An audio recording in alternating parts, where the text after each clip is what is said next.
Hello everyone, good morning, good afternoon, good evening, depending upon when you are watching this video lecture. In the earlier session related to capital gains, we discussed about the charging section 45, which required transfer of a capital asset to be affected in the previous year so that any gain or loss arising from that transfer of capital asset is subjected to tax under the head of capital gains. And we also discussed about what is the definition of capital asset, what are the assets which are considered as capital assets, and what are the assets which are not considered as capital assets also. At the same time, what is the meaning of transfer of capital assets? So the two core aspects covered in the charging section we discussed in the earlier session. One is the capital asset itself, second one is transfer of such capital assets. But when we identify a particular asset to be a capital asset, whether it is a short-term capital asset or long-term capital asset depends upon the period of holding of that asset. In other words, the period during which such asset has been held by the SSE before he transferred it to somebody else. That is the period of holding by the SSE. And how to determine whether an asset is a short-term capital asset or a long-term capital asset on the basis of period of holding. Very important classification we discussed earlier. And according to such classification, the gain or loss that is arising from such transfer of short-term capital assets will result in short-term capital gain.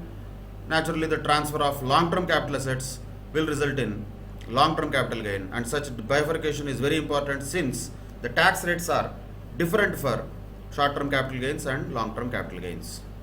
But when we look at the core point in relation to the classification of assets into short-term and long-term, we can identify that period of holding plays a very crucial role. So when period of holding plays a very crucial role, how to calculate the period of holding under certain special circumstances is also certain thing that we have to consider and discuss in today's session. How to determine period of holding under different circumstances. Normally speaking, period of holding is what? The period the asset has been held by the SSE before he has transferred it to somebody else. Let us for some time keep these technical words transfer and all, acquisition. Yes, that is exactly the words that we should use. But once again, for understanding purposes, acquisition in general is what? Purchase. Transfer in general is what? Sale in general. Though there are many other types of transfers, we don't have to really look at everything while understanding the provisions themselves. So whenever we use the word purchase, we have to understand we are talking about acquisition going forward. Whenever we talk about sale, we are talking about transfer. Those are the ideal words to be used, acquisition and transfer. Rather, if we use the words purchase and sale, then the period of holding is very simple. What is the period of holding? That is a period spread between the date of purchase and the date of sale. If somebody purchased an asset, let us say in April 2017 and sold it in April 2019, that means period of holding is around 24 months or 2 years. So what is period of holding? Simply, that is a period spread between date of purchase and date of sale. Under normal circumstances, it is that simple. But unfortunately, the circumstances which might be arisen for the purpose of head of capital gains will not be that normal all the times. There are always certain special situations where the SSE might not have purchased the asset, rather he has acquired the asset by different means, different routes. The asset could have been acquired by the SSE. So this discussion is about how to determine period of holding under those special circumstances. Once again, if it is a simple purchase and sale, we don't need all this discussion. That's a very straightforward calculation. The time period spread between the date of purchase and the date of sale itself is period of holding. But it is not always that straightforward. So there are certain things which are special transactions and special situations, special circumstances. Under those circumstances, how to determine period of holding has been prescribed by law like this, which has been summarized in this table. Let us look at each of the situations separately one by one. Each of them is unique, each of them is separate situation. We should not mix them up. First situation is where the shares were held in a company under liquidation. So what is the asset we are talking here? Shares. Shares in what type of company? A company which is under liquidation. For such a capital asset, the period of holding when we calculate, it should exclude the period subsequent to the liquidation of the company. So once the liquidation date of the company is announced, after the date of liquidation, whatever the period is there, that should not be included while calculating the period of holding. But practically, the real liquidation process may take a lot of time. Final proceeds or assets that might come to the SSE can take longer time than the date of liquidation. But still, as per law, what should be the period of holding here? Of course, starting from the date when those shares were purchased by the SSE till the date of liquidation, that becomes period of holding under such situations where the asset we are talking about is shares in a company under liquidation. Another situation might be there where the asset became the property of the SSE by virtue of section 49(1). Okay, what is 49(1)? We'll come to that later. For understanding purposes, majorly say gift. There are so many other things also similar to that, where simply the asset was not purchased by the SSE, but he acquired them. Or we can say the asset became property of the SSE otherwise than by purchase, not by purchase. Somebody gifted him. So, when should we start to calculate period of holding? That is the question. Should we start to calculate the period of holding from the date when the asset became the property of the SSE? Or should we include the period of holding of the previous owner also? Answer is second one. We should include the period of holding of previous owner also while determining the period of holding for SSE. For example purposes, let us say A had an asset and held it for say 2 years, and then A gifted that asset to B on some particular date, and B held it for 3 years. So what will be the period of holding for B when B sold it to somebody, when B transferred it to somebody? 3 years for himself, which he has held anyway.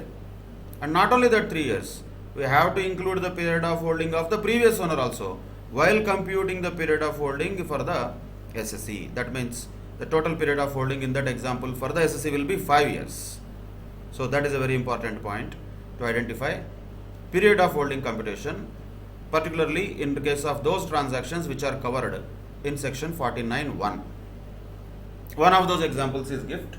Similar to that will be many other things also, wherein SSE might not have purchased the asset specially, but he would have become the owner of that asset by virtue of certain variety types of transactions. But there is a previous owner for sure. Then, while calculating the period of holding in the hands of SSE, we should include the period of holding of previous owner also. That is a provision for such circumstances. Then, another situation. Stock in trade or inventory is converted into capital asset. First of all, is it a transfer? Conversion of stock in trade into capital asset, is it a transfer? Answer is yes. It is a transfer. Conversion of capital asset into stock in trade is revenue. That would have been charged under section 28. That was different under PGBP. Now we are talking about conversion of stock in trade into capital asset. Now, stock in trade converted into capital asset will be chargeable under the section 28. Is the other way actually. I think this is wrong. When capital asset is converted into stock in trade, then that will be transfer and that will be subjected to tax under the head of capital gains. But of course, these things can happen. This is a variety situation wherein, let us say, originally there was inventory. We are talking about transfer of capital asset, right? So originally there was inventory. That inventory or stock in trade was converted into capital asset. Then it was chargeable to tax under PGBP. Already that is over. Now this capital asset is transferred. This capital asset is transferred. Then what is the period of holding of this capital asset? That will be subjected to tax under capital gains only. We are not talking about conversion of capital asset into stock in trade. That is anyway transfer. But in that case there will not be an issue, because originally the asset itself is capital asset, and whenever it was purchased, whenever it is converted, that period will be period of holding from the date of purchase till the date of conversion. In that situation, which is not mentioned in this table, this is a different situation. Earlier, inventory was converted into capital asset. Now that inventory is being sold or transferred. So how many years or months this capital asset has been held? How do we calculate? Where should the period of holding start to be counted from? It should be started to be counted from the date of conversion. That is the point here. So the period of holding starts from the date of such conversion. This is correct only. But we are not talking about capital gain now. Suddenly happened because of conversion of capital asset into stock in trade. We are talking about earlier stock in trade was converted into capital asset, which would have been already charged to tax under PGBP. Now what is happening is this capital asset being sold. So what is the period of holding? Starting date. That is starting from the date of conversion. Okay, now that the topic has come, we can think the other side also. When capital asset is converted into stock in trade, then what will be the period of holding?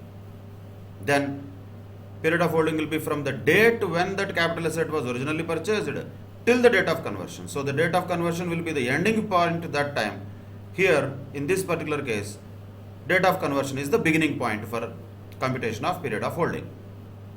So each of them is a different situation and scenario.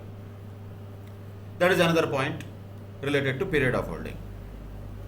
Next, separate cases, variety situations will be there. The process of this amalgamation we discussed already. Whenever amalgamation happens, amalgamating company and amalgamated company, two companies will be there. These names have to be exactly used. Amalgamating company is the one which got almost liquidated. The new company is amalgamated company. Of course, the assets of amalgamating company will go to amalgamated company. How to treat them? That is a different story. But this point is not talking about that. This point is talking about shares in the amalgamating company, originally which the shareholder of amalgamating company held. Now what happened by virtue of amalgamation? That original shareholder would have given up the shares of amalgamating company, and in lieu of that he would have got shares in amalgamated company. Now, when those shares in amalgamated company are going to be sold by that shareholder, period of holding should start from which date? Should it be from the date of amalgamation, or should the period of holding of the shares that he had held earlier in amalgamating company also should be included? Answer is second. We should include the period of holding for which the shares were held by the SSE in the amalgamating company, that is the original company. So if a shareholder held shares in A Limited for 2 years, after that by virtue of amalgamation A Limited became AB Limited. So A Limited's shares were given up by that shareholder. In lieu of that, he would have got AB Limited shares. AB Limited shares were held by him for 1 more year, let us say. So what is the total period of holding of AB Limited shares in the hands of shareholder? We are not talking company here. We are talking about shareholders. For them it will be 3 years. So period of holding of shares in the amalgamating company also shall be included while calculating the period of holding of shares in amalgamated company when they are going to be transferred. That is another scenario. Same logic applies to demerger also. Logic is same. Where originally the shares were held by the shareholder in the demerged company, and by virtue of demerger, he will not give up the complete demerged company shares, but still freshly a new resulting company has been formed, and shares in the new resulting company will be issued to the shareholders of demerged company. Those shares are all coming freshly to the shareholders of demerged company. But now when these shares of resulting company are going to be sold by that shareholder, then how to calculate the period of holding of such shares? We need to include the period for which the shares were held originally by the SSE in demerged company also. Once again, for example, if some shareholder had Reliance Industries shares already, just because he is a shareholder, he will definitely get some shares in the Jio Limited also, which might be coming up in future in a listed level and other organized structured form in future. Right now it is doing some capital acquisition process. Let us not get into that. As an example, if you take Reliance Industries is the demerged company, resulting company is Jio Platforms Limited or whatever the name it is. Jio, let us call it. So the shareholder, every shareholder in Reliance Industries will get a share in Jio also. How many shares he will get depends upon his shareholding. But they will get shares of Jio also. Let us say, while calculating the period of holding of those Jio shares, we have to include the period of holding for which the original shares of Reliance Industries were held by that SSE prior to demerger as well. So, if some shareholder had held Reliance Industries shares for 2 years, and after obtaining the Jio shares freshly now, if he just sold, let us say, Jio shares within 1 year, still it cannot be called as a short-term capital asset. It will be a long-term capital asset only because the period of holding is more than 12 months. Why? Because the period of holding of Jio is not just real period of holding of Jio. It should include the period of holding of Reliance Industries shares originally also, which was already more than 12 months.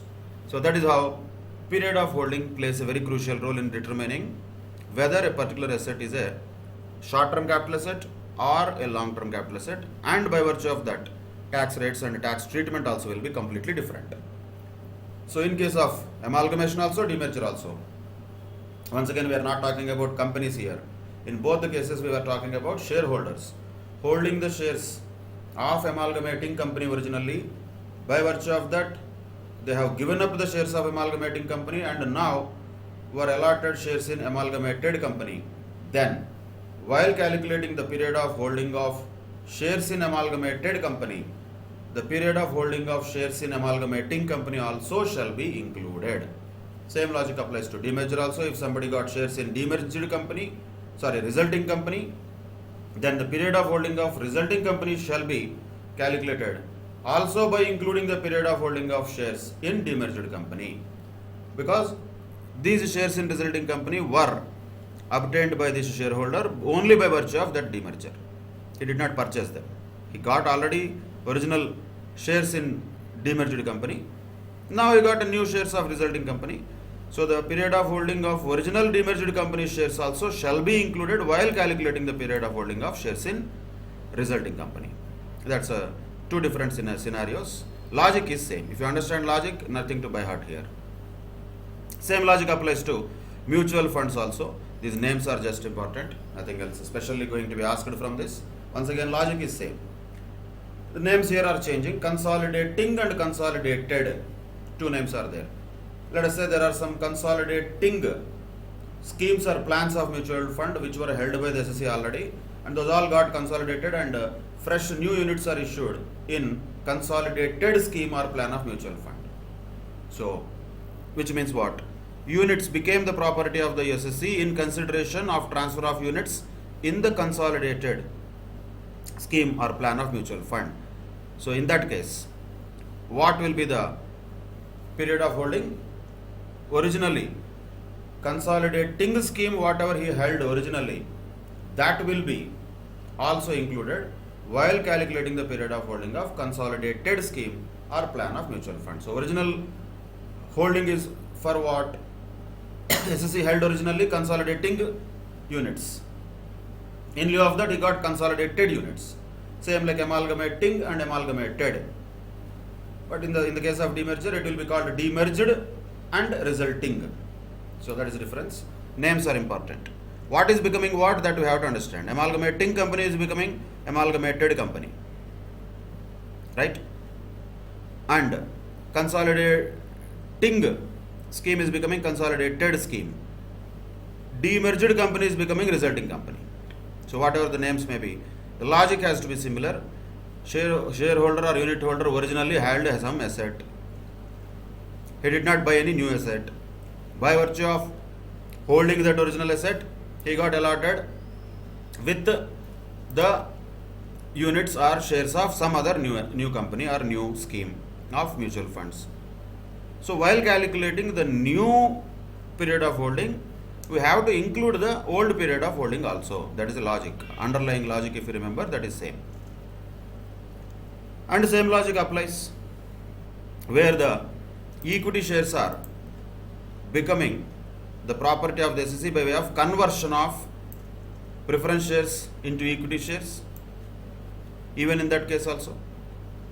Means originally shareholder held which shares? Preference shares. Now they got converted to equity shares. He did not buy equity shares.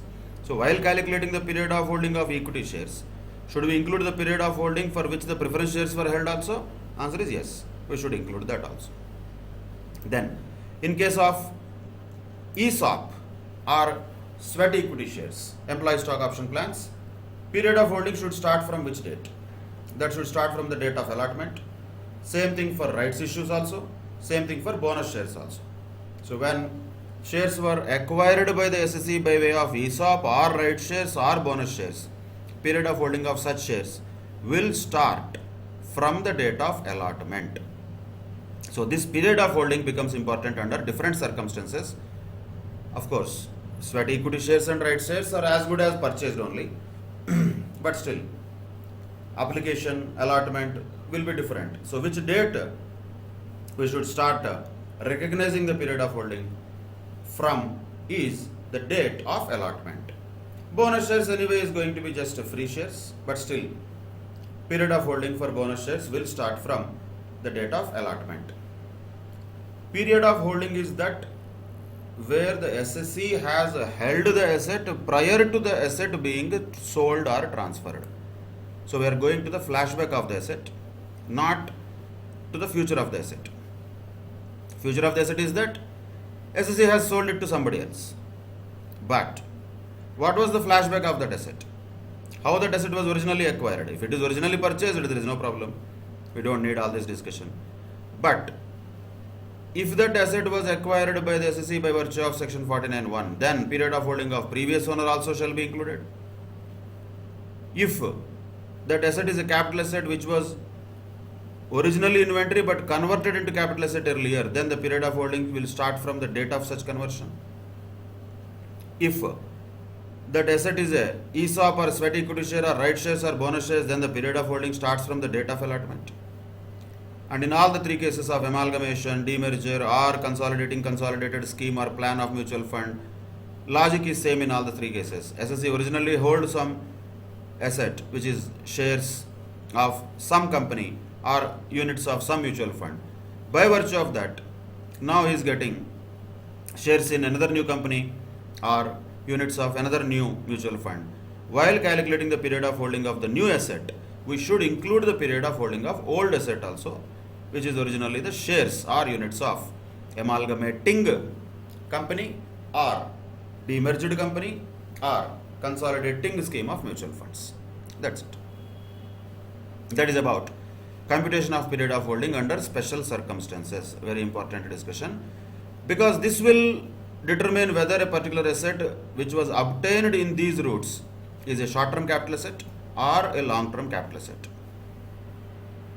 Accordingly, gain or loss arising from that will be short-term capital gain or long-term capital gain.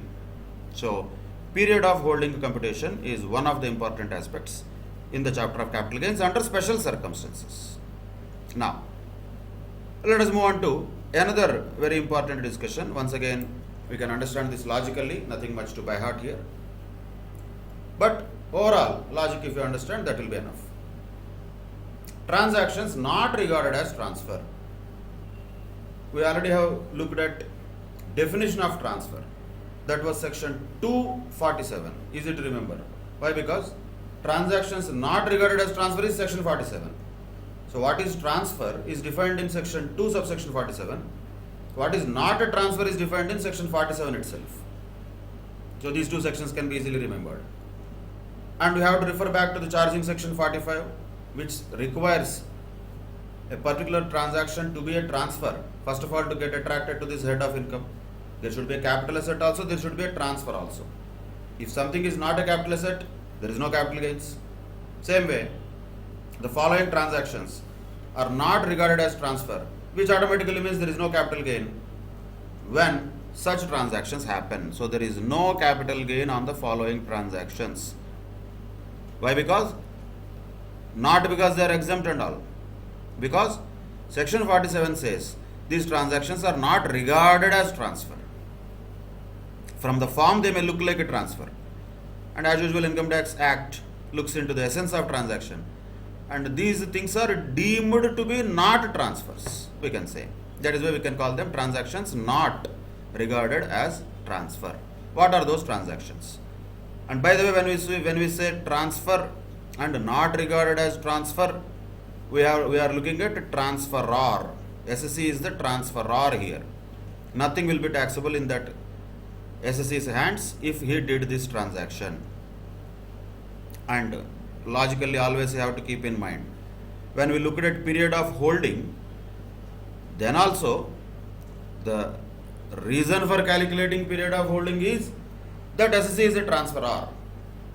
But the point is, he was also a transferee earlier. Earlier he acquired this asset, now he is transferring this asset. So the date or period between the date of acquisition and the date of transfer, how to calculate, was the discussion related to computation of or determination of period of holding. That is different. For example, if SSE originally obtained some sweat equity shares, he purchased them. So he was not a transferor then, he was a transferee then. Company gave him the shares. Same with bonus shares also, same with other things also, where SSE got the assets. Let us say SSE acquired the asset by way of gift. So you have to understand the sequence of transactions. When SSE acquired the asset by nature of gift, let us say, he was a transferee then. Now, while calculating the period of holding for the SSE, because the gifted asset what he already was holding all these years, now because he is selling it or transferring it, we are required to first of all find out period of holding. Imagine if there is no transfer at all by the SSE, not to the SSE. If there is no transfer at all by the SSE, there is no capital gain. There is no need to calculate period of holding also. So, basically SSE in the chapter of capital gains always is the one who transferred now. But when he transferred, there should be some period of holding between the date when he acquired and between the date when he is now transferring. How to calculate that? Means now he is a transferor. Earlier he should be transferee, right? Some time back. Then only he had the asset. So we need to clearly understand the transaction and sequence. Capital gains is not just one shot type of chapter. Salaries received, taxable, income from house property, it is there. House property is there, taxable. PGBP, did something, gained something, some income, some expenses, taxable or deductible, as the case may be. That is straightforward. Capital gains is not like that. Capital gains will have a history. Capital gains will have a flashback. The asset will have a flashback. So that flashback is important for calculating the period of holding of that asset. But that is one different part. Now what we are looking at, transactions not regarded as transfer, itself tells we are talking about SSE being the transferor. He is selling, simply speaking. If he sells, it is a transfer. So we don't need section 47. If he is selling, there is no problem. Definitely it is a transfer. But now what is happening in the following cases? He is not selling actually, he is doing something else. Something else. What is that? Those are the variety cases mentioned broadly in section 47, except only one which was mentioned in 46.1. That is first point only. Distribution of assets by the company on liquidation is not regarded as transfer in the hands of the company. Important point. We should not mix the things. There is liquidation here also, there is liquidation here also. That is different, this is different. When we looked at the liquidation earlier, we were talking about shareholder. For the shareholder, the shares in the liquidation company are the asset. For that asset, period of holding should not include the period after the date of liquidation. That was a different story. Liquidation, by looking at it, we should not mix them up. Who is the SSE? SSE is different. There the SSE was shareholder. Here the SSE is different. Of course, the context itself is different. In this context, we are talking about the transactions not regarded as transfer for the transferor. Who is the transferor here? Company, not the shareholder. Company is transferring. What is it transferring? It is distributing its assets. Assets are assets. Company is giving up the assets, distributing the assets. Why is it distributing? Has it gone mad? No. It is distributing because that company is under liquidation. At the time of liquidation, the assets distributed by the company are not regarded as transfer in the hands of the company. For company, it is not a transfer. Why? Because ultimately those are all going to its shareholders only. There is no real transfer, or for that matter, there is no consideration also if you look at it that way. What is the consideration? What company will get by distributing assets? That is the last transaction that a company will do. Liquidation. Everything is done, company close it down, whatever assets remaining, that will be distributed to the shareholders. What the company is getting here? Nothing. So that cannot be a transfer in the hands of the company at all. That's what is mentioned in section 46.1. We don't need to remember that section number, but just remember that transfer of assets or distribution of assets by company upon liquidation is not a transfer in the hands of company. So it is to be very again stressed that it is not a transfer in the hands of the company. But is that not taxable or something like that? No, we cannot say that. It will be taxable. But in the hands of shareholder, we'll see that later. How it will be taxable for shareholder. For company, there is nothing. Not regarded as transfer at all. Same logic. Distribution of assets on the total or partial partition of HUF is not a transfer. For whom? Who is the transferor? HUF. So for HUF, there is no transfer. Nothing is taxable in the hands of HUF. Of course, automatically, something will be taxable in the hands of the receivers or members of the HUF. Not when they receive it, when they sell those assets later. So they are just getting their own portion of assets in their own HUF. That is no transfer in that. HUF and members are one and the same in essence. There is no separate treatment for them. Though they are separate SSEs, essentially speaking, at the time of partial or total partition, then that all wheels will be shattered. As far as this section is concerned, it does not consider it as a transfer at all for the purpose of HUF. Then, most important one, transfer of a capital asset under a gift, will or irrevocable trust. Gift is not a transfer. Will is not a transfer. Or even creating a trust and transferring the assets to that trust irrevocably. Irrevocable means irreversible. That is not a transfer. For whom? Once again, you have to be clear always with the transaction and parties. Who is the SSE we are talking here? For whom it is not a transfer? It is not a transfer for the donor. The one who has given the gift. What he received or what he is getting? Nothing. That is why it is a gift. So, there is no transfer for donor. What happens to the person who received the gift? That is next story. But as of now, this story is about only transaction which is not regarded as transfer. At the time of giving the gift, transferor is the donor, and whoever is receiving that gift, you can call him Doni, not Dhoni, Doni. And for a donor, though he has really transferred that asset, it is not regarded as a transfer. That's what section 47 says. Of course, there is one exception here. Gift of shares acquired under ESOP is not exempted. That means that is considered as a transfer. So if somebody acquired the shares by way of ESOP and then he has gifted to somebody, then that is a transfer. Then there will be capital gains in the hands of donor also. That is not exempted, is given there. So just as an exception, we can keep it in mind. Not much of application of that. But normally gift is not a transfer. Next, another point. Transfer of an asset by a holding company to a subsidiary company or vice versa. You can little bit relate these transactions to computation of actual cost of assets in PGBP, similar to them. Because essentially there is no actual transfer. Legally, yes, there is. But Income Tax Act goes into the substance over form. That is why if a holding company transfers assets to subsidiary company or vice versa, provided conditions are there, subsidiary company is a wholly owned subsidiary and transferee company should be always an Indian company. This condition is always there. For a particular transaction not to be regarded as a transfer, transferee should be always an Indian company. That is going to be the case for holding to subsidiary and subsidiary to holding also. That is going to be the case for amalgamation also. That is going to be the case for demerger also. That is a common condition.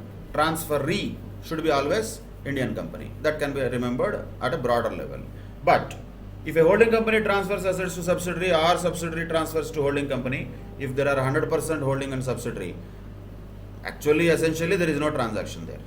So for this particular section under capital gains, that is not considered to be a transfer. However, after this transfer, if within 8 years from the date of transfer, the transferee company converts the capital asset into stock in trade, or the relationship of 100% holding ceases to exist, then this exemption will be withdrawn. In other words, if at all it was not taxable earlier, that becomes taxable then. Condition is there that the transferee company which has acquired the assets from the transferor company cannot transfer those assets or convert the assets into stock in trade, and relationship of 100% holding and subsidiary should continue to exist for next 8 years. Otherwise, the exemption is withdrawn. That is another special case related to holding and subsidiary companies. Now, fifth point. We are talking about companies now. Once again, first point also is company. Fourth point is also a company. Second point is HUF. Third point could be any person, whoever gifted, for him it is not a transfer. So fourth point is also companies, holding company, subsidiary company. Fifth point is also company. Same, amalgamation happened. What happens along with amalgamation? The assets of amalgamating company will be transferred to amalgamated company. And who is the transferee company? Naturally amalgamated company. So naturally amalgamated company should be an Indian company. So if assets are transferred by amalgamating company to an amalgamated company by virtue of a scheme of amalgamation, that is not considered as a transfer. Same logic applies to demerger also.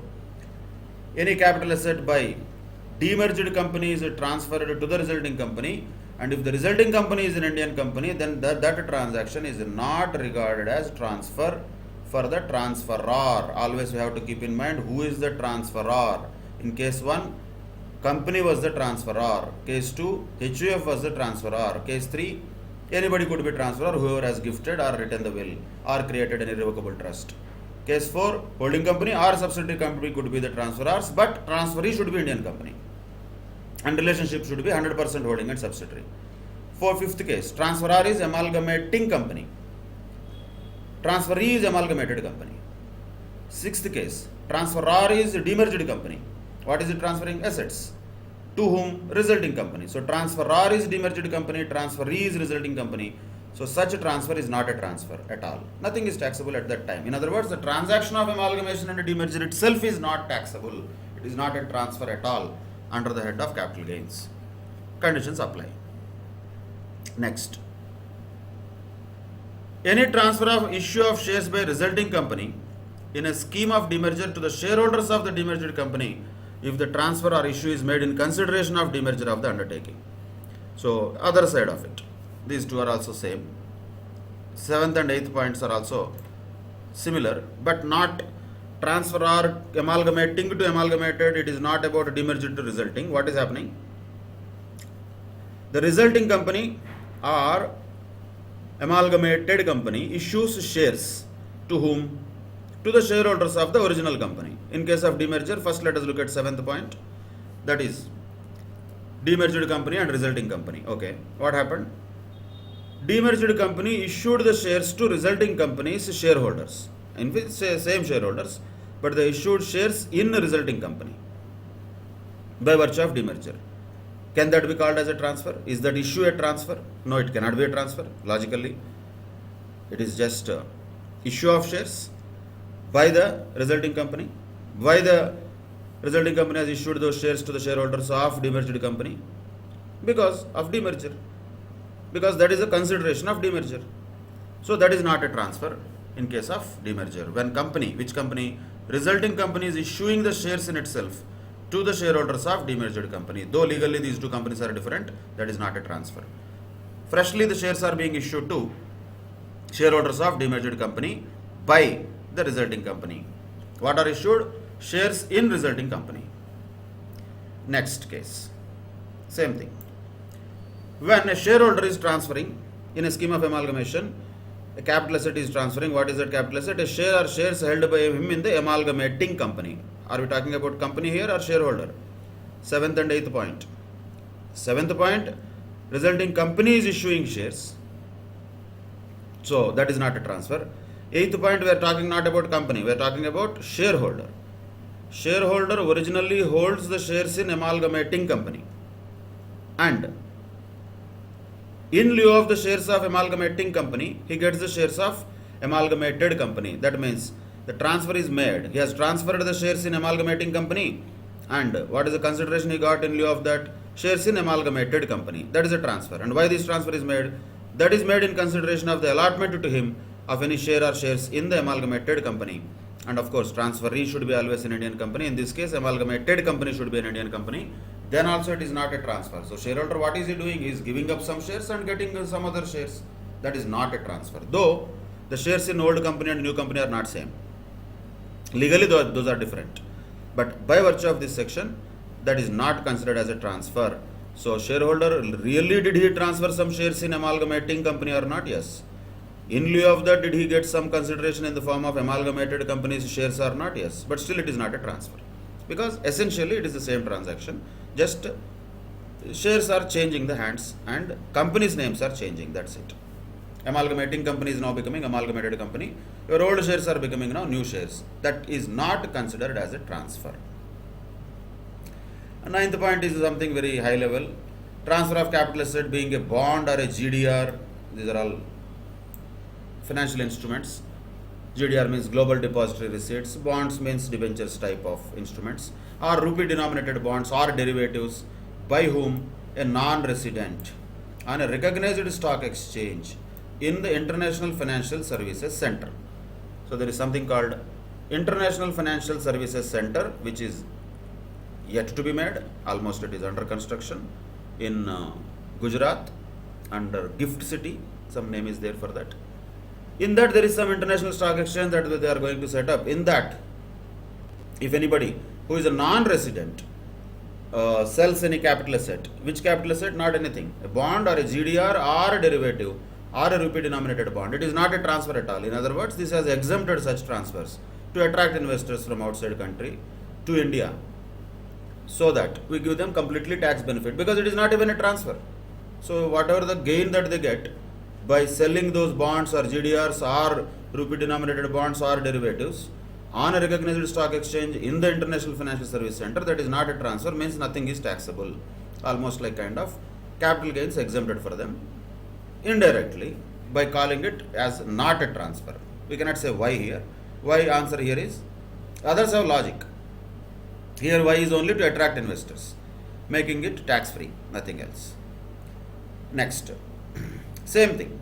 Any transfer made outside India of a capital asset being a rupee denominated bond or a government security by a non-resident to another non-resident is not a transfer. We don't have to actually tell that, because anyway transaction happened outside India, transfer happened outside India. By whom? Transferor is non-resident, transferee is non-resident. So that is not a transfer at all. Though the asset is a rupee denominated bond, doesn't matter. Though the asset is a government security, doesn't matter. It is not a transfer at all. And 9th and 10th points are not really that important. They can be just generally remembered as we can say exemptions given to non-residents. Others are quite possible within the country also, particularly the transactions like amalgamation and demerger. The entire transaction we should understand what is happening and what the law says about that type of transaction. And this one also can be possible point. If any transfer of capital asset happened, which is which type of capital asset? Being any work of art, archaeological, scientific or art collection, book, manuscript, don't by heart it, just generally go through it. Drawing, painting, photograph, print, anything like that. If the transfer happened to whom? To the government.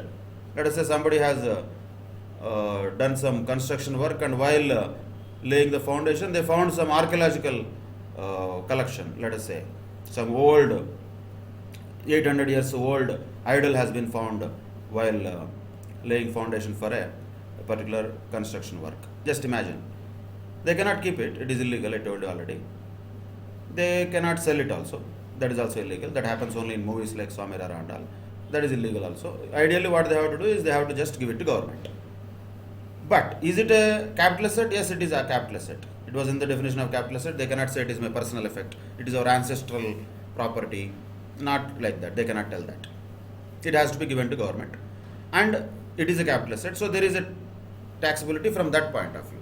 But will it be fair to tax that also when those people are honestly giving it to the government or a university or a national museum or a national art gallery or national archives or such other public museums or institutions?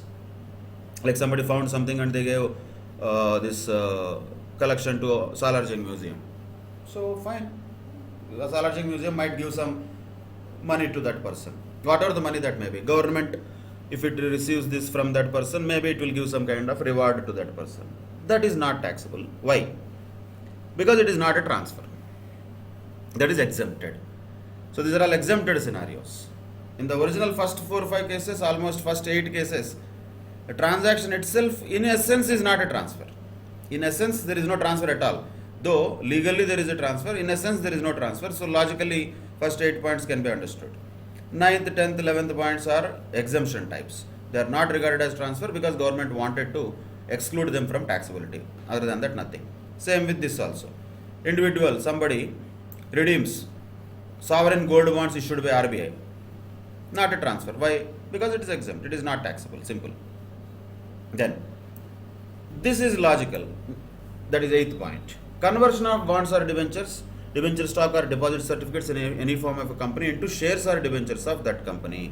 So when one form of financial instrument, which is maybe debenture, bonds or debenture stock, anything like that, if that is converted into another form of financial instrument of the same company, whether it is equity share or preference share or other debentures of that company, then there is no transfer because it is just giving up one instrument and taking another instrument, giving one piece of paper, taking another piece of paper. Of course, the rights and obligations attached to that piece of paper could be different.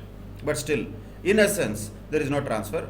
That is not considered to be a transfer. There is no consideration that is received. One piece of paper given up, another piece of paper taken up. In understanding these things, we have to imagine these financial instruments as pieces of paper only.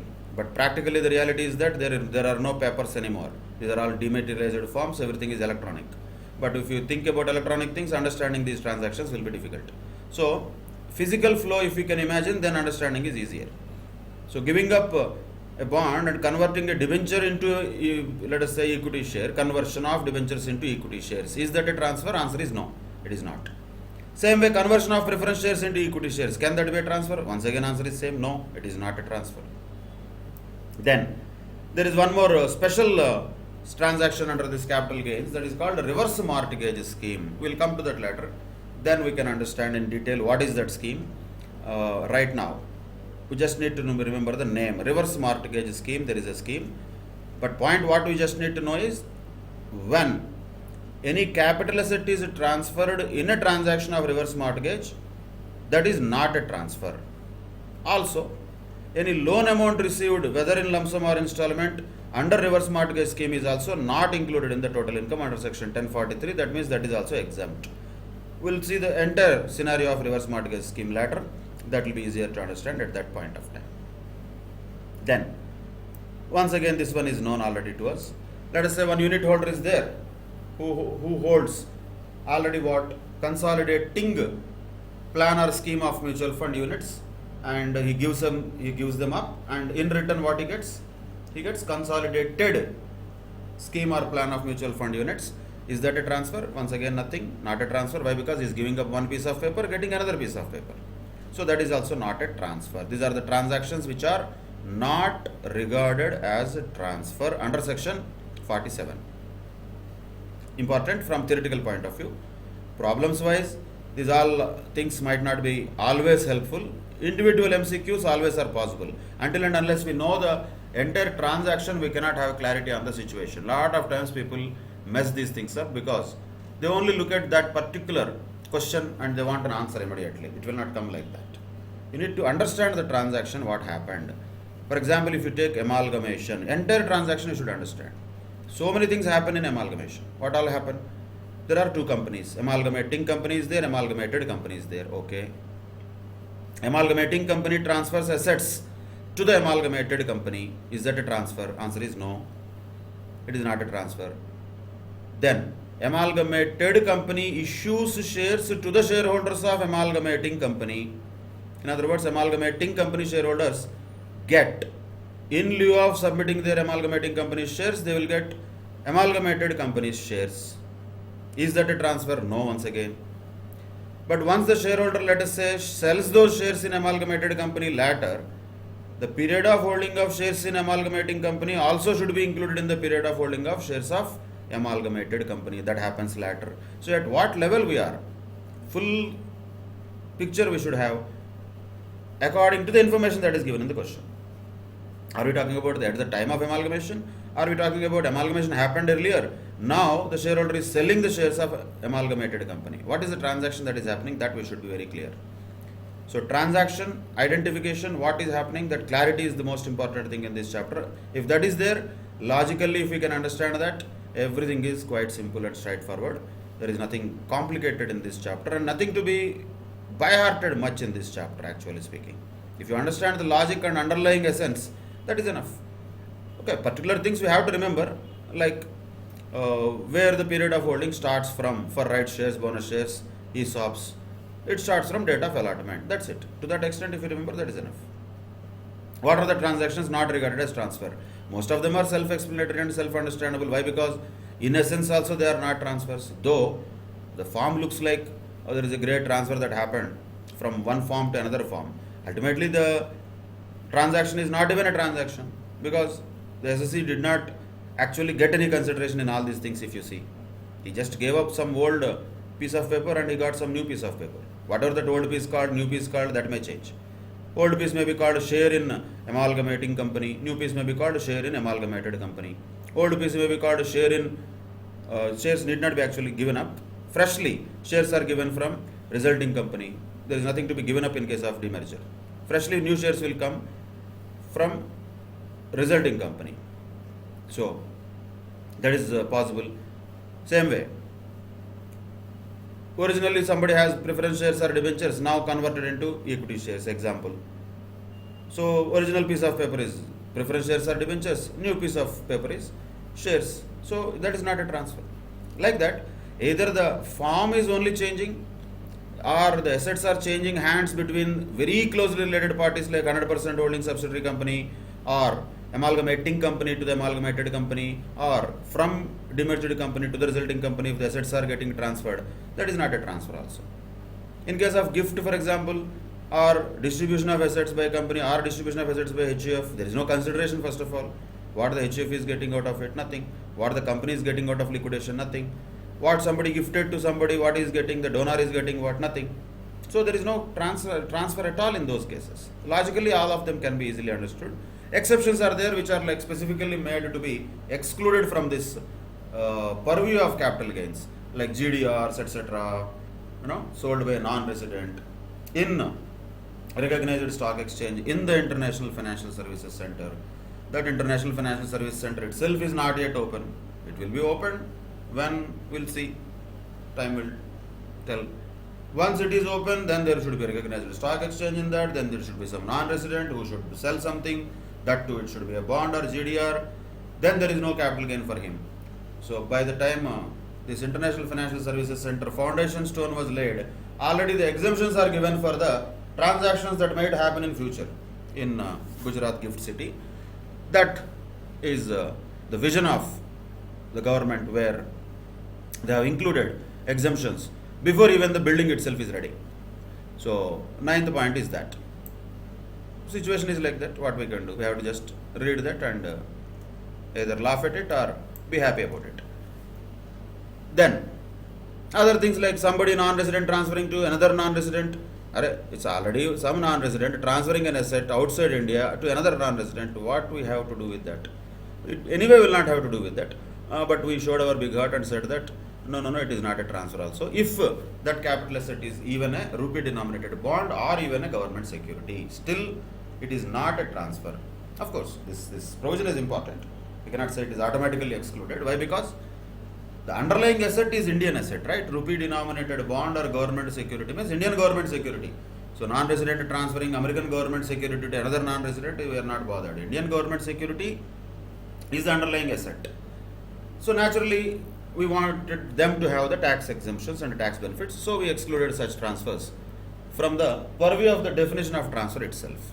These are the various things. Somebody transferred a valuable painting to art gallery. Good job. That also should not be taxable, no? So what we said, no problem, it is not a transfer. Sovereign gold bonds were excluded, particularly tax-free bonds those are. So they are not even transfer. If you redeem them, whatever the redemption proceeds we get, completely tax-free. Why? Because not taxable. Why not taxable? Because it is not a transfer at all. These are the things. Understanding the logic of them will keep it simpler rather than by hearting it. And reverse mortgage is a special scenario. We'll come to that later. Now, as we know already, in the charging section, we had a general rule. When the capital gains are taxable, the capital gains are taxable in the year of transfer. Yes, because section 45 itself said there should be a capital asset and that should be transferred when? During the previous year. But is that the rule that is applicable universally for all types of transfers? Answer is no. There are certain exceptions to that rule. This can be a theory question. That is why, though we are going to discuss each of them as a separate transaction in future, we are just listing all of them at one place. So that can give us a kind of index also for the future discussion. So what are we going to discuss? In this chapter, purchase sale is the easiest possible thing. Somebody purchased an asset, sold an asset. What is there to calculate? Big deal in that. Anybody can calculate. What are the other things? These are the variety things. Amalgamation is a separate transaction. Demerger is a separate transaction. Gift is a separate transaction. Compulsory acquisition is a separate transaction. Conversion of capital asset into stock and trade is a separate transaction. Like that, each transaction is unique. We'll have some other things like slump sale, etc. So each separate transactions we'll discuss later. But this box is given for answering such a theory question, which should be understood also. What are the things here mentioned in these 4 points? Exceptions to the general rule that transfer should happen in the year, the transfer should happen in the previous year, let us say. Not necessarily. In other words, the capital gains are not taxable in the year of transfer in the following cases. That does not mean they are not taxable at all. They are taxable in some other period, not necessarily the year of transfer. When they are taxable, let us see that one by one. First, We'll anyway see all of these things in detail later. It's only a kind of headings we can say. Compulsory acquisition by government. Is it a transfer first of all? Yes, it is. It was clearly defined in section 2 subsection 47. It is transfer and it is taxable in the year in when the compensation is first received, not when the acquisition happened by the government. Also, government itself knows while creating this provision, it takes time for the government, whether it is central government or state government. Mostly the compulsory acquisitions happen from state governments and there will be delays. Acquisition might have happened in 2018, compensation might be given in 2020. A lot of delays might be there. So when the transfer happened, 2018, what the SC received? Nothing. So if you tax him in 2018 for what he has not received, what he will pay from? Where he will pay from? There is no money for him also. So it would not be fair. That is why when the compensation is first received, that will be the year in which such compensation received out of compulsory acquisition will be taxable. But still there is a loophole here. Loophole in the sense not a good thing for the SSCs. When the compensation is first received is the word used. In other words, if the compensation is 50 lakhs, if the government released as a first installment 2 lakhs, enough. Entire capital gains will be taxable. Entire capital gains, not only to the extent of receipt. That's a problem, but still we can't help it. That is a provision. Because the provision said when the compensation is first received, not fully received, first received. In case of compulsory acquisition and compensation. But in case of enhanced compensation, it is different. Enhanced compensation is something that will be generally awarded by courts when people whose assets were compulsorily acquired by the government and government awarded them compensation also. Usually they receive the compensation silently first, then they will go to court saying that this compensation is not enough. Court will take its own sweet time. 4 years, 5 years, 8 years, maybe 2 generations also. We don't know. It will take a lot of time. Then it will take a lot of time to actually court to give judgment also. And after court gives judgment, government has to release that additional compensation. We can call that as enhanced compensation. That might be received by the SSC himself, or maybe sometimes his legal heirs also might receive that. But point is not that here. The point is when it should be taxable. It should be taxable in the year of receipt. Even though there is no transfer of assets as on that date. There is no transfer of assets that date. Because there is no asset at all. Already original asset was transferred and compensation was originally received already. This is an enhanced compensation only. So, though there is no transfer at all, still enhanced compensation shall be taxable in the year of receipt. Here the word first is not used. At least we can interpret liberally that when it is fully received. Enhanced compensation. Enhanced compensation also if it is received in installments. When the last installment is received, then only we can say it becomes taxable. Not before that. That is another exception to the general rule. Because in this case there is no transfer at all. Just like that enhanced compensation awarded by court. That is also taxable, but in the year of receipt. Normal compensation received under compulsory acquisition is also taxable, but it is taxable in the year of first receipt. That is the difference between these two. We will come to them later in a detailed manner anyway. Next, very important point. This is also a special transaction. Conversion of capital asset into stock in trade. Is it a transfer? Yes, it is a transfer. Defined in section 247, it is also one of the transfers. Conversion of capital asset into stock in trade is a transfer. Yes, it is. Then the question is, when it will be taxable? If it is taxable in the year of conversion, where is money? SC has just converted capital asset into stock in trade. It is a book entry. Earlier it was a capital asset. It was on the balance sheet asset side under fixed assets.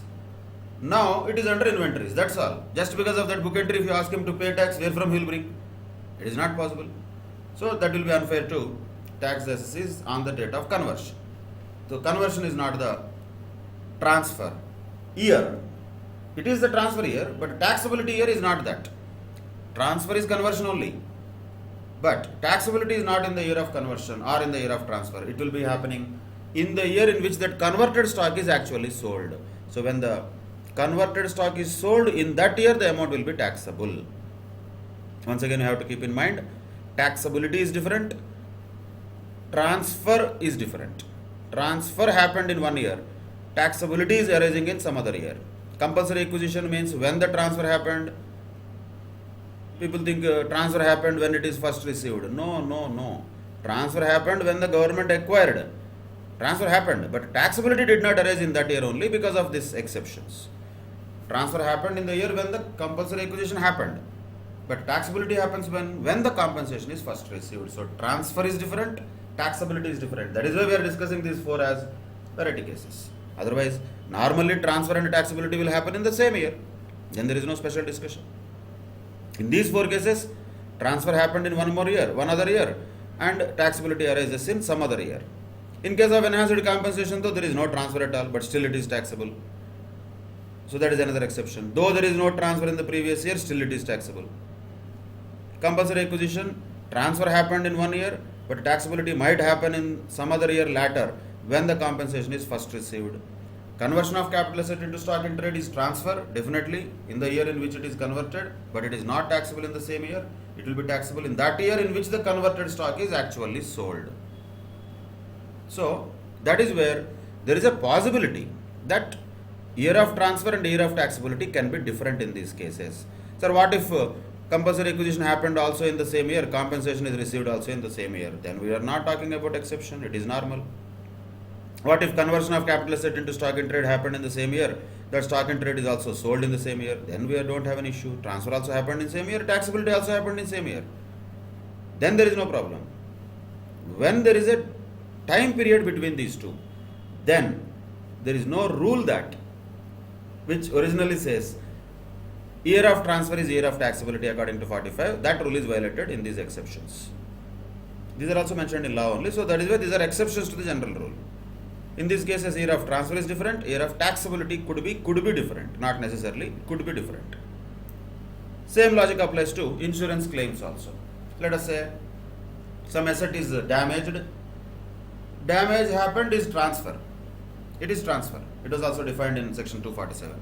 Damage happened is transfer. If it is having a policy naturally. Otherwise, normally something is damaged, it is not a transfer. If there is something that can be relieved, that can be recovered out of that will be definitely transfer. But when that will be transferred in the year of damage, but when that will be taxable, that will be taxable in the year when the insurance claim is actually received. Why is that? Because same logic. There is a possibility that damage might happen in 1 year, insurance claim might be received in another year. Before even receiving the insurance claim, if you ask the SSC to pay tax on that transfer, already he lost an asset, and you are also asking him to pay tax on something that he did not receive any money from. That will be unfair. That is why when taxability of capital gains arises in such case is the year in which that insurance claim is actually received. These are the exceptions to the general rule where capital gains could be taxable in the year other than the year of transfer. So these are all the cases. Normally capital gains should be taxable in the year of transfer. That is why these four are exceptions to that rule. In the four cases, capital gains might be taxable in the year which may not be the year of transfer also. That is quite possible. That is the another situation we have to understand. So very important aspects. One is computation of period of holding. Another one is transactions not regarded as a transfer under section 47. Exceptions to the general rule is not a separate provision. Each of them is a separate transaction. We will come to them later anyway. We all summarized them in one shot as a theory question that can be asked. Now coming to this very important concept in this capital gains chapter is cost inflation index. Logic you have to understand. Simple concept here is time value of money. So money has time value definitely. Let us say somebody purchased an asset 10 years back for 10,000 rupees and now he sold it for say 40,000 rupees. He purchased the asset 10 years back for 10,000 rupees. Now he sold it for 40,000 rupees. Can we say that 10,000 rupees 10 years back and 40,000 rupees in the previous year both are of same value? Answer would be wrong because no. Answer would be no. Since 10,000 rupees 10 years back is more valuable than 10,000 rupees now. So, definitely The money value keeps on deteriorating. What are the reasons for it and all? We'll learn them in the financial management of group 2 anyway. But just for understanding purposes, majorly what will be the reason? Inflation will be the reason. Because of that, money value keeps on deteriorating. In other words, 10,000 rupees spent 10 years back would be more valuable now than the 10 years back situation. So what we should do now? We should inflate that 10,000 rupees so that it reflects the current value of money. So can we do that according to our whims and fancies? No. That is why the law has prescribed these indices called as cost inflation indices.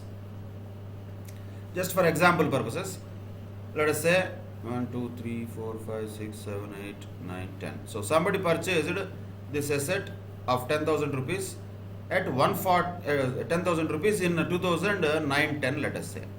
During 2009-10 year, he purchased this asset in our example. Now he has sold it during 1920 for 40,000, right? So sale proceeds is same. 40,000 is valuable 40,000 now itself, no problem. But is the 10,000 10 years back is also valued same? No, it is not. So what should we do that? We should inflate that 10,000 so that it reflects the current value. How to do that? When he has transferred, the cost inflation index is 289. When he has originally purchased, cost inflation index was 148. That's it. So what is the indexed cost of acquisition? Indexed cost of acquisition in this particular case, you can calculate that. 10,000 into 289 divided by 148. That is not 10,000, 19,527. So if you had 10,000 in 2009-10, now it could have become 19,527. You may say, it could have become much more, interest rates are high and all. What we can do? We are not the ones who decided this cost inflation index. Absolutely, these cost inflation indices are not fair to the SSEs. We know that. But we can't help it. These are the indices prescribed by government. We just have to blindly follow them. And don't try to by heart this table.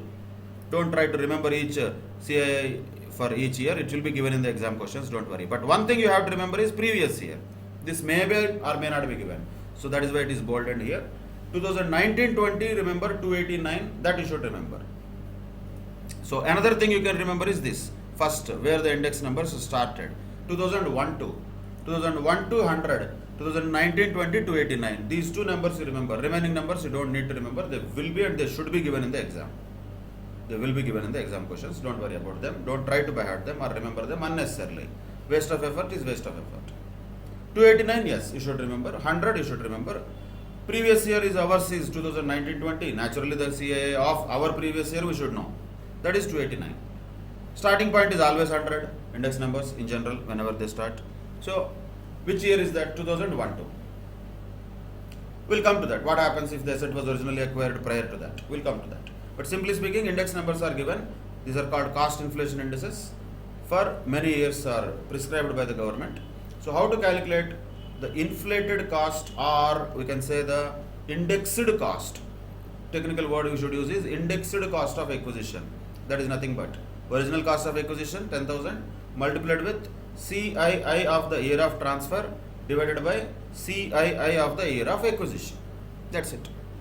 That should be reduced from the sale proceeds. So in this case, long-term capital gain will be how much? 40,000 minus of 19,527. So taxable long-term capital gain in our example will be 20,473, like that. So this is the understanding of the concept of indexation, which is available only for long-term capital assets, not for short-term capital assets. So how to compute long-term capital gains? That was mentioned in section 48. Generally, we can just go through that. This is the format that we are going to use also while solving the questions. The presentation in exam has to be like this. You should use these words only preferably. Don't use any other sale proceeds like that. No. Use the correct words. Gross sale consideration. Deduct. expenditure incurred wholly and exclusively in connection with such transfer, something like brokerage, commission, etc. on sale, those are expenses.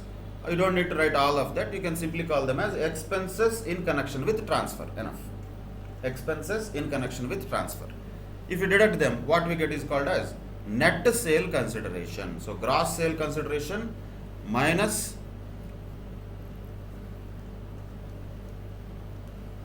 expenses in connection with the transfer, what it will give us? Net sale consideration or net consideration.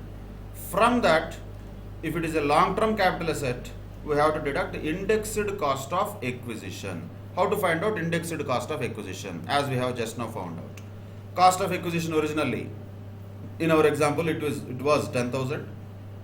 Multiply with CII of the year in which the asset is transferred, divided by CII of the year in which the asset was first held by the SSE, or 100, that is CII of the year 2001-2, whichever is latter. So denominator will be 100 minimum. If the asset was acquired even prior to 2001-2 also, still denominator will be 100 only, because that was latter. So numerator is 289 in general. Just now we know the exceptions also, like this. Numerator need not be 289 in these cases, because taxability year could be different of the year of transfer. But in general, year of transfer, year of taxability, when they are same, numerator is 289. That is the CII of the year in which the asset is transferred. In general, that should be our previous year, with exceptions apart. Denominator is what? That depends upon when the asset was first held by the SSE. It was not used, purchased and all. Purchase is only one type of transaction. So many transactions are there. That is why law has been very carefully drafted with particular words. When the asset was first held by the SSE, that year's CII has to be there taken in the denominator. Or if that year where asset was first held by the SSE is even prior to the previous year 2001-2, then 100 should be taken in the denominator naturally. That is the indexed cost of acquisition. Then from that, if there are any improvements done, we can reduce the indexed cost of improvement also, if it is there. Indexed cost of improvement we can call it. Let us say some capital expenditure is incurred on the assets during the period of holding of this asset by the SSE. Then also indexation is possible to be applied. How to get it? Same logic. Cost of improvement multiplied with CII of the year in which the asset is transferred. Numerator is same, but denominator is what? CII of the year in which the improvement has taken place. So that will be the denominator to find out indexed cost of improvement. So indexed cost of acquisition, indexed cost of improvement, if you deduct both of them from the net sale consideration, both of them are reduced, then what we get is called as long-term capital gain. That's it. 100 questions also we do, the format is same. That's why I told you, when it comes to final problems, this chapter is very mechanical. There is nothing great complex situations involved. Simple calculations only will be there. But to reach there, there are so many possibilities. The number of transactions possible in this chapter are more. Only that. The way the capital gains is calculated is same. Gross sale consideration, deduct expenses in connection with transfer, you get net sale consideration, deduct indexed cost of acquisition and indexed cost of improvement, you get long-term capital gains. Of course, once you calculated long-term capital gains, there are certain exemptions which are all mentioned in 54 series, which we will see later as the last part of this chapter. Once you deduct them also, you call them exemptions, you call them deductions. Such distinction can be generally overlooked here. Don't worry about that. Law said exemptions, so let us call them exemptions. So exemptions under section 54, 54B, D, C, like that. Once those are also reduced, whatever remaining is the long-term capital gains chargeable to tax. That's it. That is how long-term capital gains have to be calculated. Of course, there are some special things which are mentioned here. The benefit of indexation is not available for long-term capital gains from the transfer of bonds or debentures or other than bonds or debentures. So bonds or debentures do not have the facility of indexation. Why? Logic is that bonds or debentures are valued considering time value of money already. That is why there is no need of a special indexation for them. So no indexation for bonds or debentures, simple. But once again, exception to exception. other than capital indexed bonds. Means capital indexed bonds, as the name indicates, are eligible for indexation. Same way, government and sovereign gold bonds issued by RBI also are eligible for indexation. Only two types of bonds: capital indexed bonds issued by the government, sovereign gold bonds issued by RBI are eligible for indexation. Other than that, no bonds or debentures will be eligible for indexation. Other than them, all assets which are long-term capital assets, once again, that is the reason why classification of long-term, short-term is very important. Long-term capital assets are only eligible for indexation, except bonds and debentures. So, when indexation is available, you can find out indexed cost of acquisition and indexed cost of improvement, wherein you will take original cost of acquisition and original cost of improvement, multiply that with the cost of inflation index of the year of transfer, numerator, that is, divided by cost inflation index of the year in which the asset was first held by the SC in case of cost of acquisition. In case of cost of improvement, when that improvement has taken place, that year's CII will be taken in the denominator to find out indexed cost of acquisition and indexed cost of improvement. Reducing it from net sale consideration will give us long-term capital gain. From that, if you deduct the exemptions, you get long-term capital gains chargeable to tax. That's it. This is how capital gains has to be calculated, the core methodology of computing capital gains mentioned in section 48.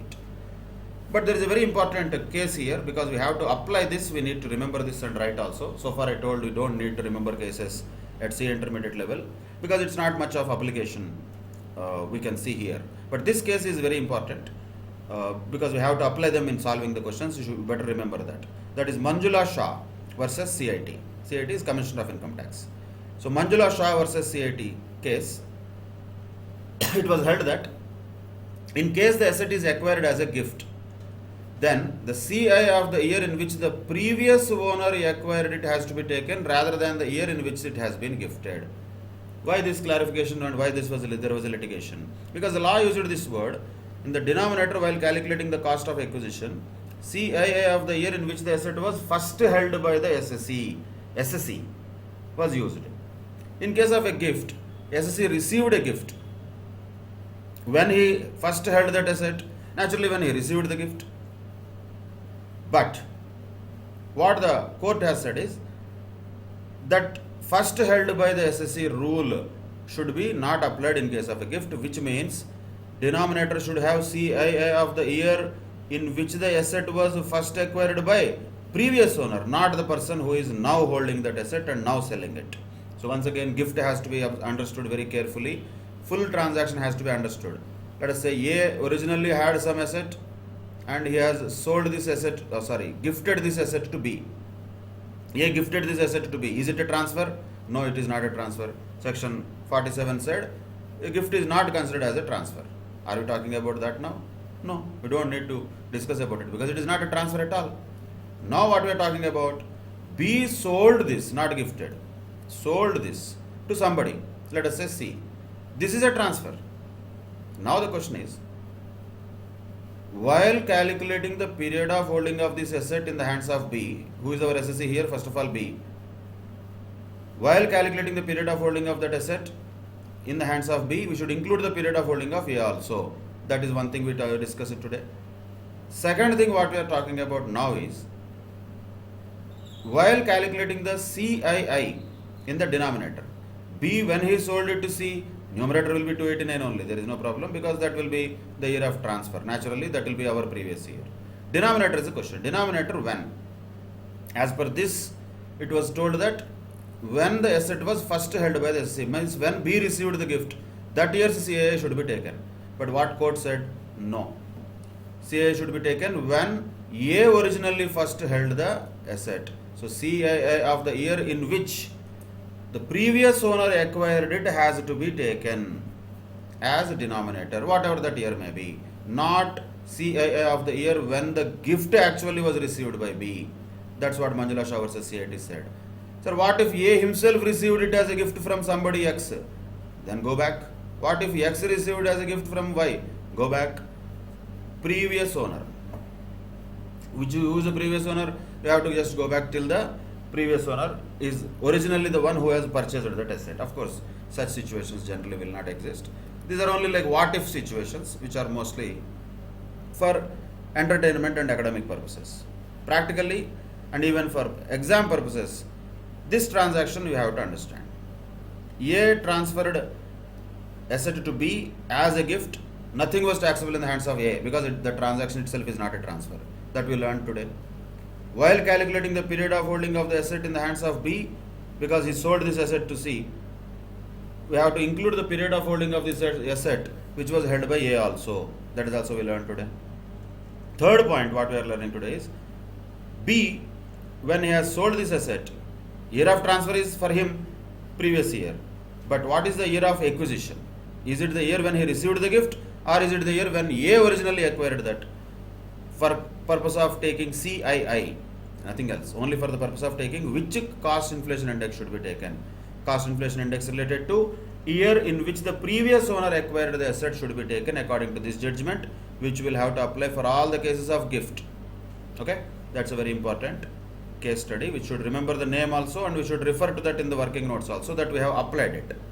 Otherwise, according to the law, the word used is first held by the SSE. If you go by the real, exact, strict interpretation of the word first held by the SSE, then the asset was first held by B when he received the gift.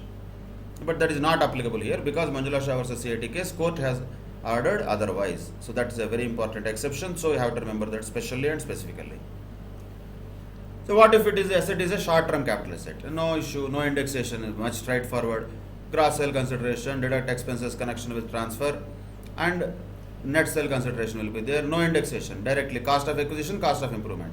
You get short-term capital gain. Few exceptions, only 2 exemptions are there here. Reduce them. You get short-term capital gain chargeable to tax. What is the difference here? Other things are all same. Only thing is, indexed cost of acquisition, indexed cost of improvement are not there. Rather, only the cost of acquisition and cost of improvement will be there for short-term capital assets. That means no benefit of indexation is given for short-term capital gain computation. However, in both cases, if you observed, there is one point which we discussed in PGBP also. On account of STT, that is security transaction tax, if it is paid by an SSE while computing his capital gains, that shall not be allowed as deduction. That will be allowed as deduction under PGBP if that SSE was a dealer in securities, that we discussed earlier in PGBP chapter. Then itself we told STT deduction will not be available in capital gains. That's what is repeated here also. The computation methodology is more or less the same, except in long-term capital gain computation you get indexation, in short-term capital gain computation you don't get indexation. That's all. Now naturally another question comes, what about the assets acquired before 1/4/2001? Very important point. Before 1/4/2001, if the assets are acquired, of course denominator is going to be 100 only, there is no problem in that, no doubt in that.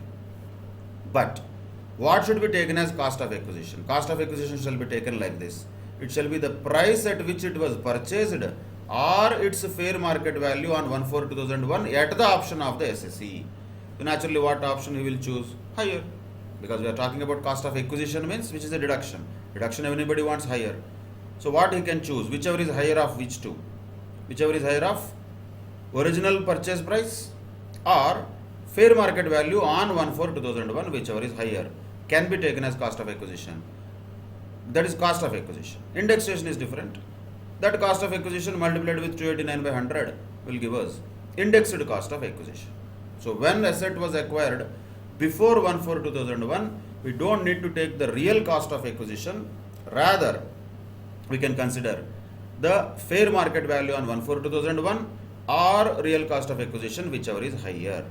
Of course, whenever there is a purchase or acquisition before 1/4/2001, the question should contain fair market value, then only we can apply that, otherwise we cannot. If both are available, whichever is higher shall be taken as if it is the cost of acquisition. That's a very important point for those assets which were acquired before 1/4/2001. And some other important points also to be noted. One of the important points is that, however, if there is any cost of improvement before 1/4/2001, it shall be ignored in all cases. There is no consideration that we give, or we don't even consider it as if it is an expenditure also, if there is any cost of improvement done before 1/4/2001. Law said this, so we have to follow that. But will there be any reason for it? Is there any logic for it? There could be. Why? Because if there were any improvements done before 1/4/2001, would they be reflected in the fair market value on 1/4/2001 or not? Naturally, yes. Imagine if a building was renovated with granite, tiles and all that. Would that value be also added into the fair market value of that building or not? Of course, yes. That means fair market value is already representing these improvements. So we don't need to separately consider them as real costs. But once again, logic we should not apply. Logic we should understand. What we should apply is law. What is law? If there is any cost of improvement before 1/4/2001, it should be just ignored. That's it. That is the law. Then the other 2 points we already know, which were already mentioned in the table itself. No deduction shall be allowed in respect of any sum paid on account of STT, security transaction tax. No means no. Under capital gains, no, always. Under PGBP, yes. No indexation shall be allowed in case of bonds or debentures. That also is known already. But what is the exception here? Capital indexed bonds issued by government or sovereign gold bonds issued by RBI. For those two things, indexation benefit is available. Otherwise, no indexation benefit is available for bonds or debentures or debt instruments, we can call. No indexation for them. These are the very crucial points related to capital gains. Applying these core provisions only, we will do majority of the problems. But yes, special situations will come. We will definitely encounter them according to those situations in the next classes. But for understanding the basic computation of capital gains, let us look at some of the exercises. Exercise 2. A purchased a house property on 4/4/2018 for 34 lakhs. Improvement expenditure incurred on 8/8/2019 for 13 lakhs and he sold it on 12/12/2020 for 60 lakhs. Brokerage is 1%. Compute the capital gain or loss. This is the question. So first of all, we have to identify one point. In the capital gains chapter, year is important, month is not important. Month will be important only for identifying period of holding. If period of holding is very evidently more than either 12 months or 24 months or 36 months as the case may be, then the month will not have much of importance. Year will definitely have importance for CII computation, CII determination and using it for long-term or short-term, long-term capital gains computation. First, before going to all that, every transaction, let me once again tell you, capital gains is about understanding the transaction, not being in a hurry to calculate and get the answer. What is a transaction? Somebody purchased a property. What was the purchase price? 34 lakhs. Okay. After that, sometime he incurred some expenditure also, that is improvement, 13 lakhs. Then he sold it for 60 lakhs. That is a transaction that happened. First and foremost thing, we should identify whether this asset is a short-term capital asset or a long-term capital asset. It's a house property. We don't care whether it is residential, commercial or anything. It is a house property, means it's a building. 4/4/2018 he has purchased. Okay. And what is the period of holding in order to be called as a long-term capital asset for a house property? For the immovable properties like land or building or both, it is 24 months. Was this house property held for 24 months? You have to check that. 4th April 2018 to 4th April 2019, 4th April 2019 to say 3rd April 2020. Was this asset held till then? No. It was sold in February 2020 itself. That means it is held for less than 24 months, which is applicable period for immovable properties, which means it is a short-term capital asset. When it is a short-term capital asset, computation of capital gains will be also short-term capital gain. No need of any indexation and all that. How to compute? Same way, full value of consideration or gross sale consideration, you can call it. Either way it is okay. Popularly, we are going to call it from now onwards full value of consideration. How much is that? That is going to be 60 lakhs. Right? That is full value of consideration. From that, you deduct brokerage 1%. So how much is going to be the brokerage from that? On 60 lakhs, 1% will be naturally 60,000 rupees. Of course, in exam you can show that separately as net sale consideration. Then you will deduct cost of acquisition and also cost of improvement. But we are just showing it for computation purposes. Presentation is different. Presentation has to happen like this, as shown in the format. So 60 lakhs minus 60,000 expenses in connection with transfer, it will give us net sale consideration. From that, deduct cost of acquisition. How much was that? 34 lakhs. How much is the cost of improvement? 13 lakhs. We don't care when it was incurred also, because anyway there is no indexation. So when it is incurred and all, we don't care. So once you do this calculation, whatever is there, that is the capital gain or loss. So 60 lakhs minus 60,000 minus 34 lakhs minus 13 lakhs. So what is the short term capital gain here? Short term capital gain, that is 12 lakhs 40,000. That's it. That is the answer. Like this, we have to calculate by looking at the facts of the case very carefully. Each fact could be very important. You cannot just jump to calculations. You have to understand the transaction and periods very well, which time period this transaction was reflecting. Then go to exercise number 3. A purchased house property on 4/4/2009 for 4 lakhs. Improvement expenditure incurred on 5/5/2010 for 3 lakhs. And sold the house on, naturally selling always will happen during our previous year. When it happened doesn't matter. During previous year on August 2019 it happened for 50 lakhs. Brokerage is 2%. Compute the capital gain or loss. So first let us take 50 lakhs as a gross sale consideration or full value of consideration. Deduct 2% brokerage on that. That is expenditure in connection with the transfer, which is 1 lakh. So just for continuation, let us call this as net sale consideration, that is 49 lakhs. From this, what we should deduct? Indexed cost of acquisition and indexed cost of improvement. Why indexed? Because the asset is held for almost 10 years. That means it is a long-term capital asset. We don't need to exactly find out period of holding when it is evident that it is a long-term capital asset. When it is in the border, you have to be careful. Otherwise, it is a long-term capital asset very clearly. More than 24 months, definitely yes. So straight away you have to apply the indexation. Indexation of what? Original cost of acquisition multiplied with 289 divided by CII related to the year of acquisition. So this is where years will become important. When that asset was acquired originally, financial year is very important. 4/4/2009 means it falls in which financial year? It falls in 2009-10 financial year. So you have to refer to the table. There is no option. 2009-10 financial year. Incidentally, it was there already. 148 was the index number for it. So how to calculate this indexed cost of acquisition now? Indexed cost of acquisition can be found out by taking 4 lakhs. Do this calculation. 4 lakhs multiplied with 289 divided by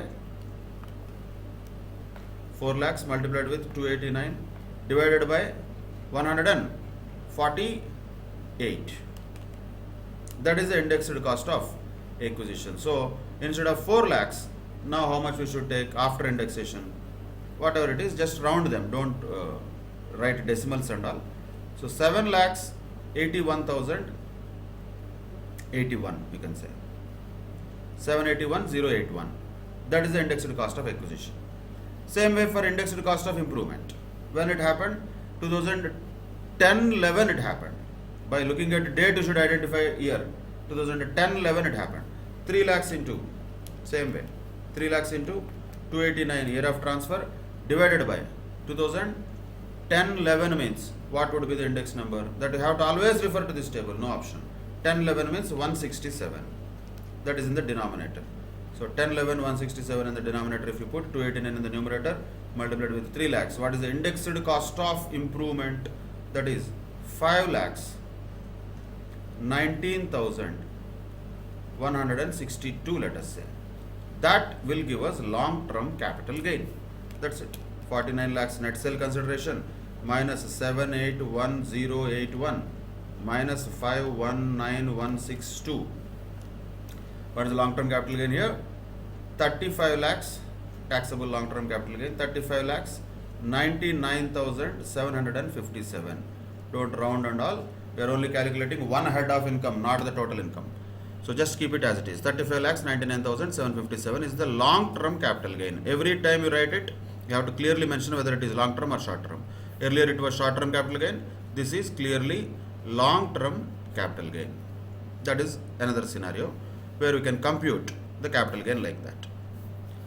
Same way, another exercise you can take. On 23rd December 2019, naturally during our previous year, Raja sold 500 grams of gold. We don't care. sale consideration of which was 9 lakhs. That matters to us. So 9 lakhs is the sale consideration during the previous year. Fine. He had acquired this gold on 20th August 1999 for 40,000. That is prior to 2001 too. That we should identify. Date we don't care. Anything prior to 2001 too, or one prior to 1/4/2001. Anything prior to 1/4/2001, what is the provision? We have to take a original cost or the fair market value on 1/4/2001, whichever is higher. So original acquisition was 40,000. Fair market value of this on 1st April 2001 was 96,000. So naturally out of this 40 and 96, which we have to take, whichever is higher. So 40,000 is useless. 96,000 is the cost of acquisition. That should be indexed also. So 96,000 into 289 year of transfer divided by 100. Here we don't need to refer to table. 100 you can easily remember. 2,77,440 is the indexed cost of acquisition. That means how much is the long-term capital gain arising out of that? Long-term capital gain is 6,22,560. That's it. Applying various provisions at one shot. Asset acquired prior to 1/4/2001 has to be taken with the cost of acquisition of original purchase price or fair market value on 1/4/2001, whichever is higher. Then indexation has to be given in the denominator 100 only, always. More than 100 it is possible, less than 100 it is not possible at all. So there is nothing backwards beyond that. So 100 is the one, because that is the starting point of 2001 too. Denominator is 100. Numerator is the year of transfer, which will be in general our previous year, that is 289. So this 289 is one thing you have to remember definitely. 100 is something that should be related to previous year 2001 too also, or any other asset acquired prior to 1/4/2001 also. Denominator will be 100 only. That is indexation in that scenario, which resulted in long-term capital gain of 6,22,560. Then another case also, let us see. A purchased house property 96, means again one before 1/4/2001. By looking at it, you should identify. Improvement expenditure incurred on 5/5/99. That is also before 1/4/2001. What should we do? Immediately we should say it should be ignored. Any improvement expenditure incurred prior to 1/4/2001 shall be automatically ignored. Dot. You should remember that provision very carefully. If you mechanically calculate, that will create a problem. So ignore it. He sold the house during December 2019, naturally during our previous year 1920, for 50 lakhs. Fair market value of the house property on 1/4/2001 was 5 lakhs. So now the question is, should we take 2 lakhs, which is the original purchase price, or fair market value 5 lakhs? Which one we have to take? Whichever is higher we should take. So 2 lakhs is also gone, not required. So 5 lakhs is the cost of acquisition. So simple calculation. 50 lakhs is the sale consideration. You should call it as full value of consideration. Deduct indexed cost of acquisition. Indexed cost of acquisition is how much? 5 lakhs into 289 divided by 100. So 14 lakhs 45,000. That's it. Which means there is a long-term capital gain once again of how much? 35 lakhs 55,000.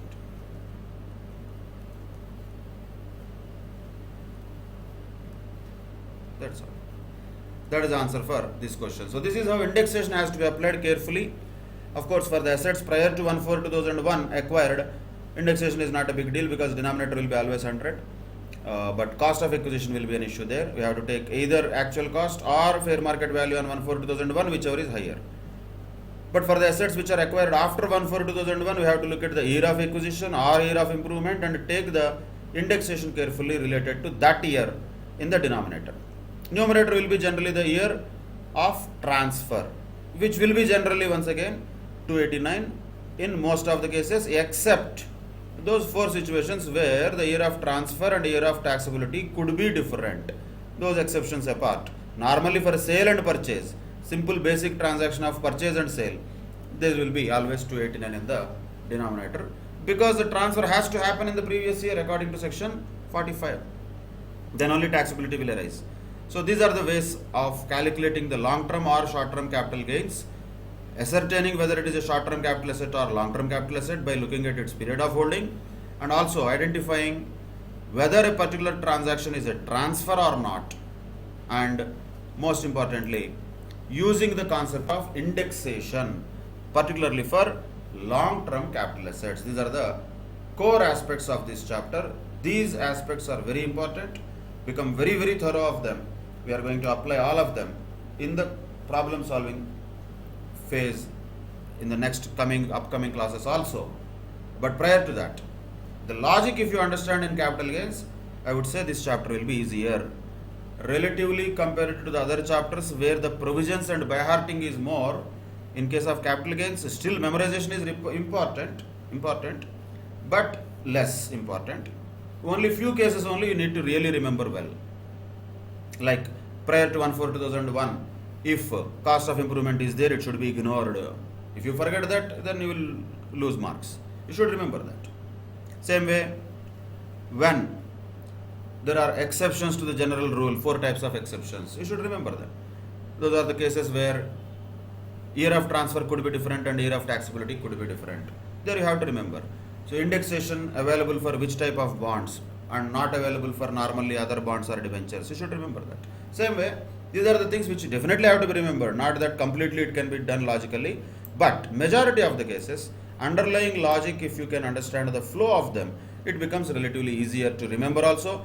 I am not telling remembering is not required. I am telling remembering becomes easier if you understand them in a logical manner with a flow which is actually making those provisions possible. In that way, if you remember, that becomes easier and that will be long lasting memory also. That is the approach of capital gains. But in spite of all this, calculations finally will be always same model, the format that we have discussed in today's class. We'll continue this discussion in the next session with more provisions related to this head of income. Till then, take care. Bye bye. Thank you very much.